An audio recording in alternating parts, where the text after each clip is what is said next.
आज सर्वोच्च न्यायालयासमोर शिवसेना उद्धव बाळासाहेब ठाकरे गट आणि शिवसेना एकनाथजी शिंदे गट यांचा महत्त्वपूर्ण खटला युक्तिवादासाठी होता आणि आज मुख्यत्वे कपिल सिब्बल साहेब यांनी युक्तिवाद शिवसेना उद्धव बाळासाहेब ठाकरे गटाकडून सादर केला।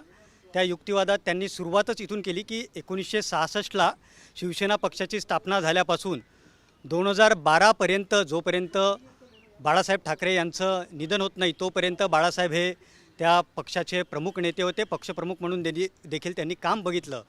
बाळासाहेबांच्या निधनानंतर 2013मध्ये उद्धवजी ठाकरे यांची पक्षप्रमुख म्हणून निवड झाली होती आणि त्यानंतर 2018मध्ये देखील पक्षाची जेव्हा बैठक होते, पक्षाची घटनेच्या अनुषंगाने जेव्हा बैठक होते त्यावेळी देखील उद्धवजी ठाकरे हेच पक्षाचे अध्यक्ष असतील, पक्षप्रमुख असतील हे ठरवल्या जातं आणि त्या बैठकीला दस्तूरखुद्द एकनाथजी शिंदे साहेब देखील उपस्थित असतात आणि त्या घटनेच्या आधारावरच 2019ची पुढे निवडणूक होते। 19ला उद्धवजी साहेब ठाकरे हे मुख्यमंत्री होतात आणि पुढे 22-23च्या दरम्यानमध्ये जे सुरत गुवाहाटी हे संपूर्ण प्रकरण झालं, ह्या संपूर्ण तथ्य माननीय कपिल सिब्बल साहेबांनी न्यायमूर्तींसमोर ठेवली आणि भारताचे सरन्यायाधीश आणि इतर 2 न्यायमूर्ती अशा 3 न्यायाधीशांसमोरचा आजचा हा युक्तिवाद सुरू होता।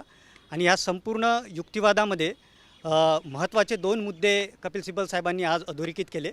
पहिला महत्त्वाचा मुद्दा म्हणजे की इलेक्शन कमिशन ऑफ इंडियाने जेव्हा पक्ष आणि चिन्ह हे एकनाथ शिंदे साहेबांचंच योग्य आहे या पद्धतीचा जेव्हा निर्णय दिला, त्यावेळी 2018ची जी शिवसेना पक्षाची जी घटना होती ती घटना मुळातच निर्णय देताना इलेक्शन कमिशननी लक्षात घेतलेली नाही।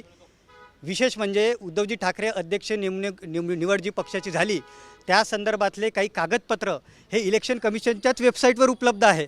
असं असताना देखील इलेक्शन कमिशननी त्याकडे लक्ष दिलेलं दिसत नाही। हा महत्त्वाचा एक मुद्दा कपिलजी सिब्बल साहेबांनी आज युक्तिवादात मांडला। आणि दुसरा अत्यंत महत्त्वाचा मुद्दा कपिलजी सिब्बल यांनी आजच्या युक्तिवादात सादर केला तो असा की लेजिस्लेटिव्ह पार्टी विधिमंडळ पक्ष आणि राजकीय पक्ष याच्यामधला जो फरक आहे आणि त्यात राजकीय पक्षाला असणारं जे महत्त्व सुभाष देसाई खटल्यामध्ये आणि वेगवेगळ्या सर्वोच्च न्यायालयाच्या खटल्यामध्ये अधोरेखित झालेलं आहे, त्याच्याकडे दुर्लक्ष करता कामा नये असं संपूर्ण युक्तिवाद सुरू असतानाच सरन्यायाधीश आणि इतर न्यायमूर्तींनी सांगितलं की तुमचा पुढील युक्तिवाद आपण मंगळवारला आता ऐकूया। अशा पद्धतीने आज संपूर्ण कोर्टामध्ये प्रकरण झालं आहे।